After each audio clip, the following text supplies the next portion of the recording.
Hello and welcome to the Medical Sales Podcast, and I am your host, Samuel. In this podcast, I interview top medical sales reps and leading medical sales executives across the entire country.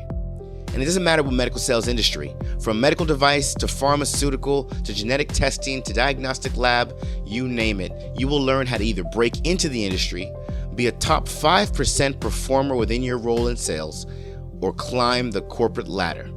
Welcome to the Medical Sales Podcast.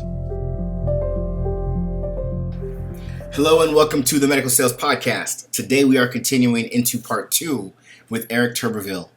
Eric is an executive coach and an author. He comes from the pharmaceutical space, was vice president of sales for Novo Nordisk, and today he's going to continue to share with us more about how people can get ahead in their careers and how leaders can continue to lead better. So as always, thank you for listening to the Medical Sales Podcast, and I hope you enjoy this episode. So, one thing that's championed, I mean, even in my program, I'm working with stuff. I champion, get your sponsors together, get your mentors together.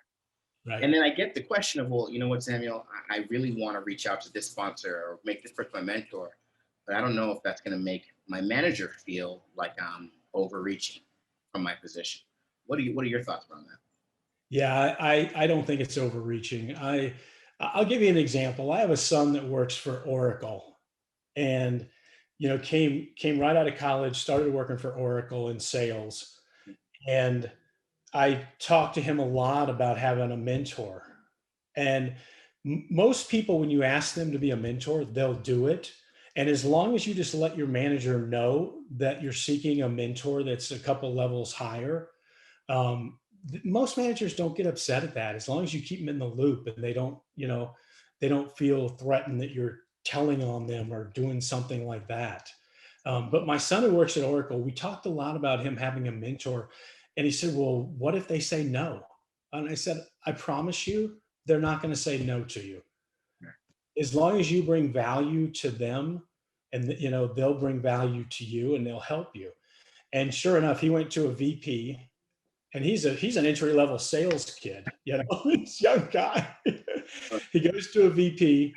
The VP agrees to mentor him, and he's been promoted in 2.5 years. He's been promoted. He's getting ready to get promoted for the third time because he has that network.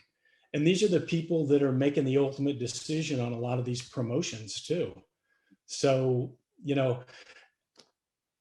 tell your manager, let them know that you want a mentor, and let them know who you're thinking of, or get their suggestions on who you might have as a mentor, and then go seek out a mentor that can help you, at least a couple levels higher than you are. And, I've never said no to somebody who asked me to mentor. I mentored lots of people in my career. Yeah. I've never said no. That's beautiful. Okay. All right. So right now, Eric, who's your main? I know you coach a lot of different types of people, from C-suite to sales rep. Yeah. Where is the majority of your time spent? Which type of person is the majority of your time spent? The majority of my time is spent kind of at the VP level, coaching, VPs. And the reason why is what I find, and which I love as an executive coach, is that most C-suite and VPs don't get coaching of any kind. They are expected to know, pretty much everything when they get hired for the job. And while they may be learning along the way, there's no time for most executives to get coaching from their bosses, so it creates a beautiful gap for me to come and coach. Well, if you can share, what are some of talking about this gap, what's missing that you've noticed out of all the VPs you've been coaching, people around that level? What have you noticed is missing or that needs to be developed? Yeah, I think that decision making is one of the big ones. I think for many executives, they don't always have executive presence. Executive presence, like which really encompasses a lot of characteristics and traits. But you usually think of it when they walk into a room, people, want to listen to them. They don't have to be some extrovert, introverts can have just as much executive presence as extroverts. But decision making, executive presence, I think learning to ask really good questions of their people and coaching their people. That coaching is a huge gap. There are very few leaders, especially executives, who truly coach their people. Okay. So you said you gave quite a bit there. So executive presence, coaching, decision making. What do you mean by? I'm assuming if they were brought into that role, they have some strong level of decision making. When you say decision making, what are you speaking to specifically? Yeah, I mean, I've had some clients that want to overanalyze, and they analyze, analyze, analyze, and it becomes, Oh, paralysis. my analysis. Got it. Got it. Yeah, yeah. And, I mean, I always believe that you get 70, 80% of the information and you make a decision. And if you need to course correct, you course correct later. But you have to make a decision. And especially in our marketplace today, things are happening very quickly. And you have to move, you have to plan for it, and you have to move quickly and make decisions. That's probably the biggest one I see. The other one around decision making that I see is for new executives. They they don't always have the confidence to speak up and make decisions quickly. They start trying to get kind of consensus, leadership by consensus, instead of, and getting people's input is very important so that they feel like they're part of the decision in many cases. But you can't let a team make a decision. So You're the leader. You have to make it. okay, and so when you say that, you're not talking about trying to play politics. You're not talking about that. No, no, not at all. You're talking about this decision maker is just reticent to make a decision because they just want to make sure they have all the facts and all the input from everybody they can possibly get. Yeah, that would be the one person. And then the other type is a newer executive who's just, doesn't quite have the confidence yet or understand, you know, the decisions that need to be made usually fairly quickly. Got it. Okay. So when you talk about executive presence, tell us a little bit more about what you're talking about. Yeah. So, you see leaders that, I'll use the podium as one example. Well, You're up talking to a team of 800 to 1,000 people, or you're talking to a team of 10 or 20, and your body language shows that you're not confident. Your voice shows that you're not confident.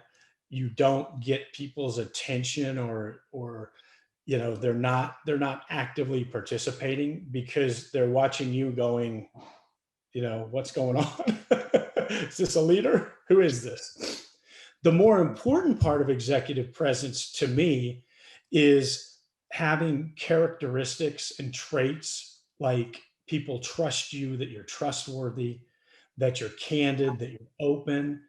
And those are part of being, having executive presence, all of those characteristics that make for a great leader. So when I'm coaching somebody around executive presence, I like to try to find out quickly, where the gaps are. And I use there's one company that I'm a partner with that can measure executive presence, wow. and I use one of those um, surveys and such to be able to figure that out.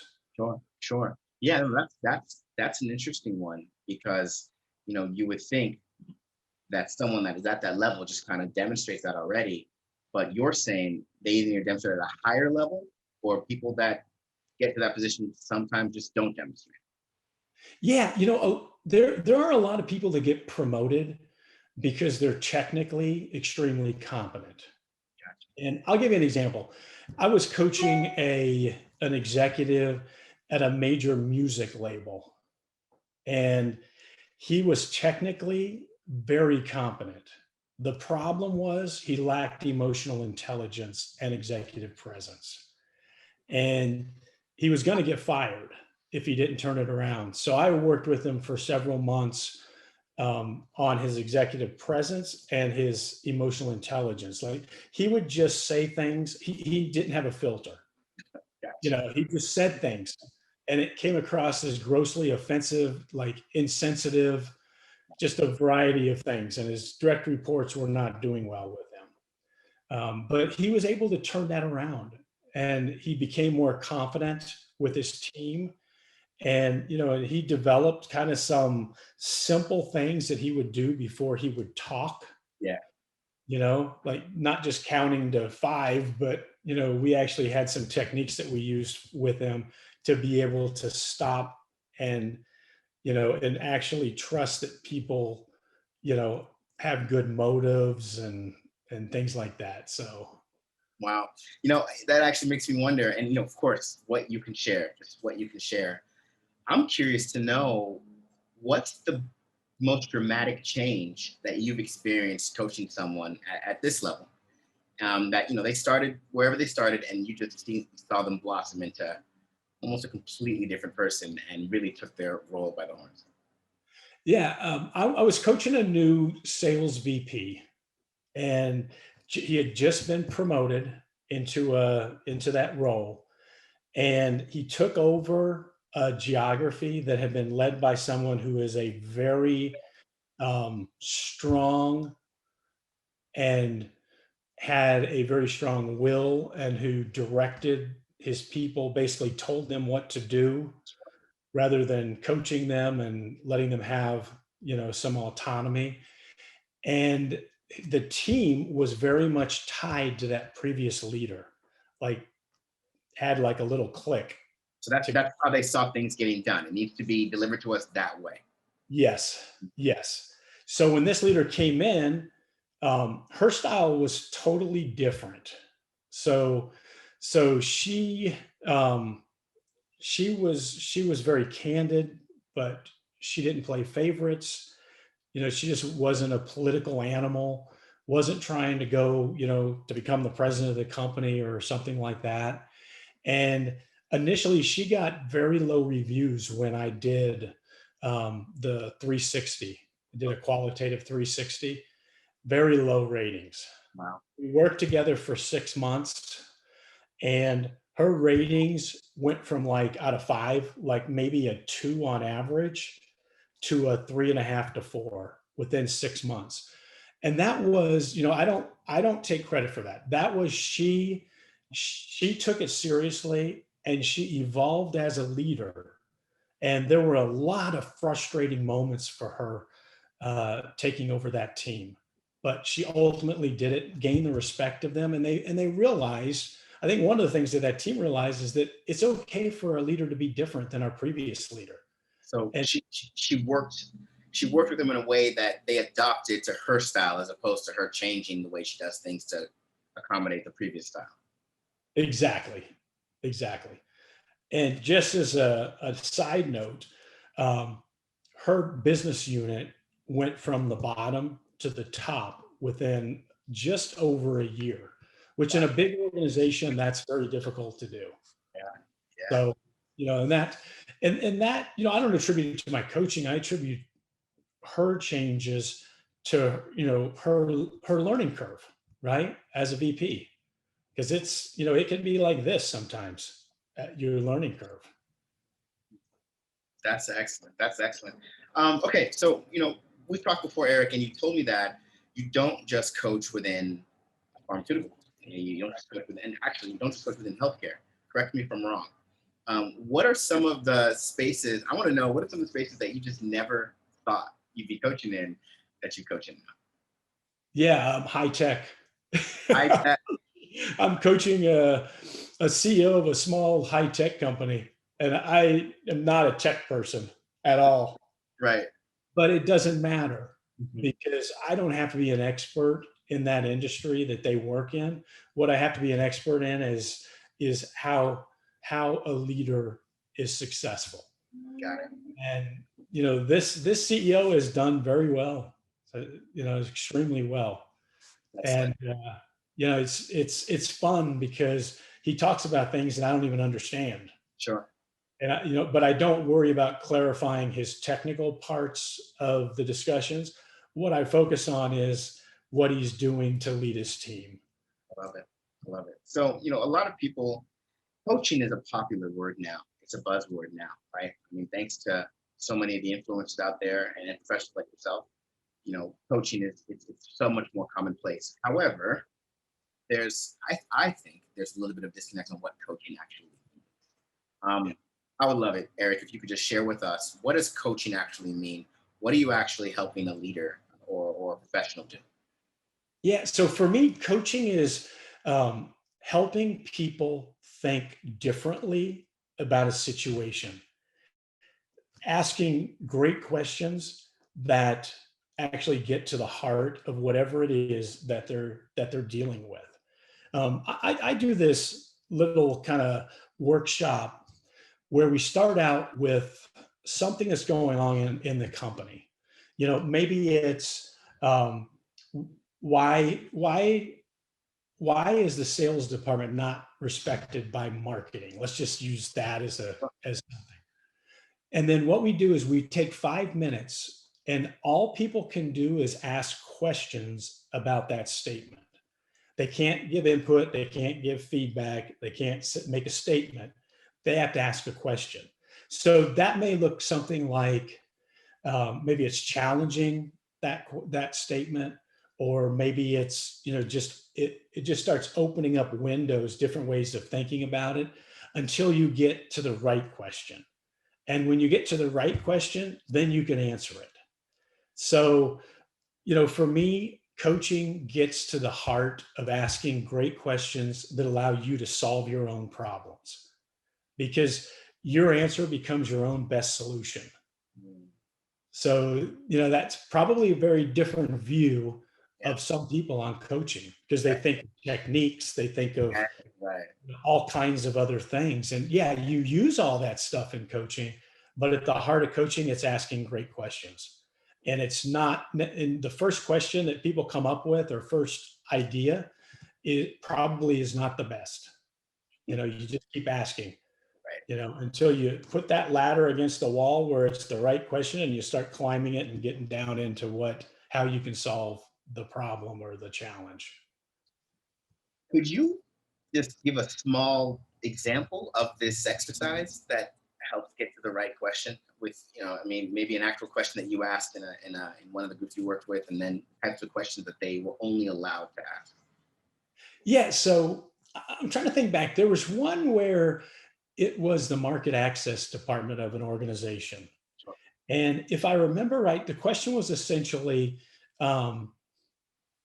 why is the market access department not respected by, X? I can't remember if it was marketing or sales. Why is there a disconnect between the two?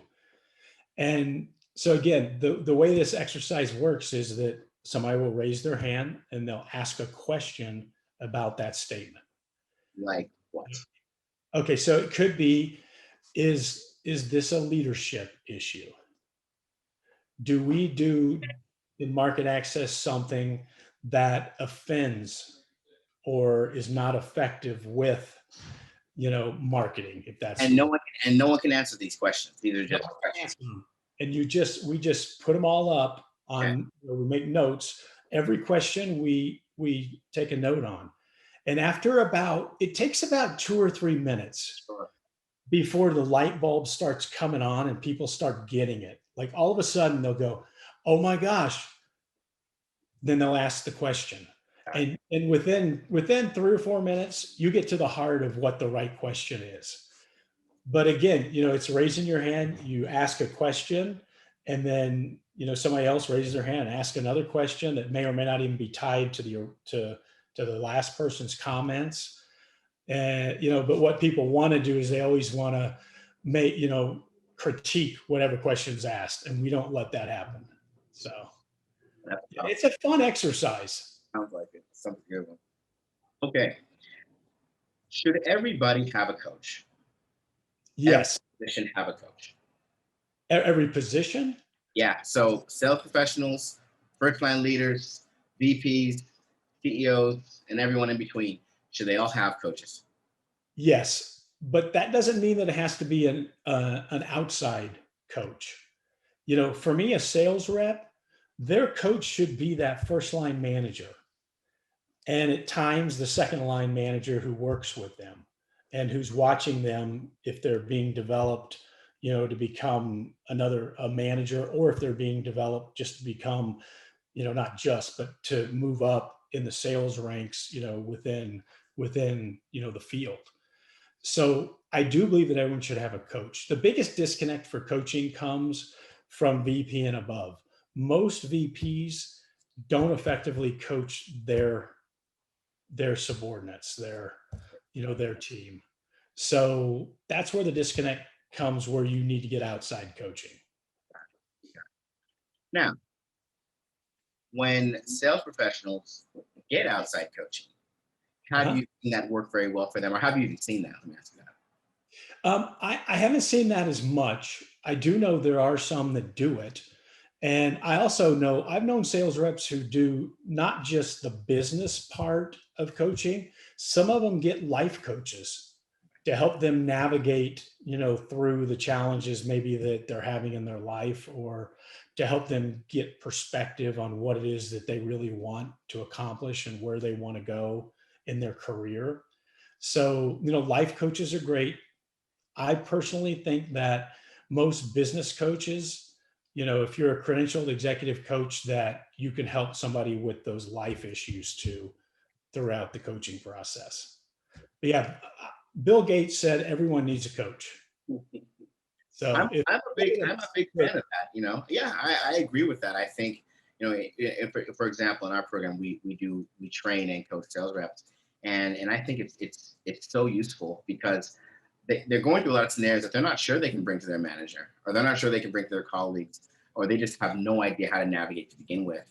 And to be able to go to an outside source and really get a lot of value, and then go back to your company and do things differently, yeah. it provides a ton of value for them in their career.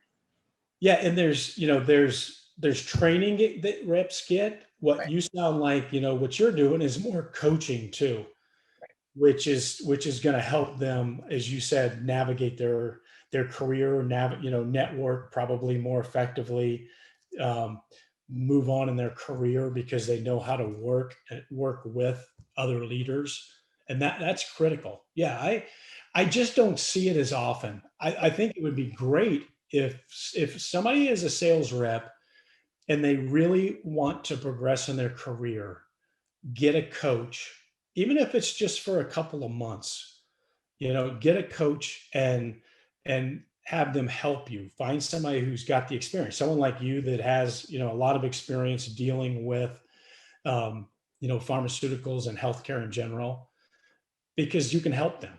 Yeah, yeah, yeah. No, I mean, training, coaching, they're both critically important, and they can go a long way, especially at the sales professional level. And then, like you're saying, there's a gap with VPs that it's just not available to them. Now, I want to just stick there just for a second. Now, I'm under the impression that a lot of companies are starting to realize the necessity in coaching their VPs, and they are, looking for outside sources to do that. But you're saying that it's still not being met very well, or that's actually not the reality. Yeah, I think there are some companies that have recognized how effective coaching is. Look, there's a Deloitte study that shows that the number one management tool that you can use to drive performance is coaching. So more organizations are starting to listen to those outside sources like that and to say, okay, what does coaching look like? The first thing they have to do is define coaching, Right. because most people don't know what coaching is, right? But yeah, I think more organizations are, but there's still big gaps in organizations. Yeah, and that's why you're here doing your thing, Eric. That's right. So, Eric, this was great. I'm so glad you got to spend time with us today. One thing I always ask when someone like yourself comes on the show, what overarching theme would you like to leave for all the listeners here? And our listeners are, some of them are CEOs, VPs, sales managers, and sales reps, and people that want to get into the industry. If there's one thing you can share with everyone, your overarching theme and how you do things, what would it be? Yeah, I would say find a mentor and find a coach. And those, usually a mentor isn't necessarily coaching you. They're doing other things, but you need a coach and you need a mentor. And if you get those things, it may lead to a sponsor. that, that supports you and is going to help you get promoted in your career. But, even if you don't want to go up in your career, having a mentor is still important. Even if you don't want to climb the career ladder, finding a mentor is vital to your success. And, I actually lead for the Southwest region of HBA, the mentoring program. And it's amazing the impact. We do group mentoring, and I was a mentor too last year. We had a group of 5 mentees. 3 out of the 5 wanted to get promotions within their company. And during the 6-month time period that we did the mentoring program, 3 of them were promoted. Wow. Which is, that's amazing. Yeah. Yeah. And it wasn't, again, the mentees in the group contributed to that just as much as the mentors. There were 2 mentors and 5 mentees. But find, whether it's a group mentorship or an individual mentor, find one, because it's going to help you in your career. Excellent. Well, Eric, it was a pleasure to see you. Thanks for the time. And we're going to follow up with you and find out what you're doing in a little bit. All right. Thanks, Samuel. And that was Eric Turbiville. Again, it's beautiful to listen to someone like that, because not only has he led at a high level in the pharmaceutical sales industry, but he continues to lead and learn and see and teach the best ways to demonstrate leadership amongst all different types of executives, especially when it comes to healthcare sales. So if you're someone that wants to get into the industry, then make sure you visit us at evolveyoursuccess.com. If you're someone that wants to improve their sales performance, or you're looking for a way to really give your team the edge, again, make sure you visit us at evolveyoursuccess.com, or find me on LinkedIn under Samuel Adeyinka and reach out to us. Send us a text, a voice message, and myself or one of our client specialists will reach out to you. Make sure you look into Eric's book. He has his new book, The Perfect Leadership Triad. It's a great read.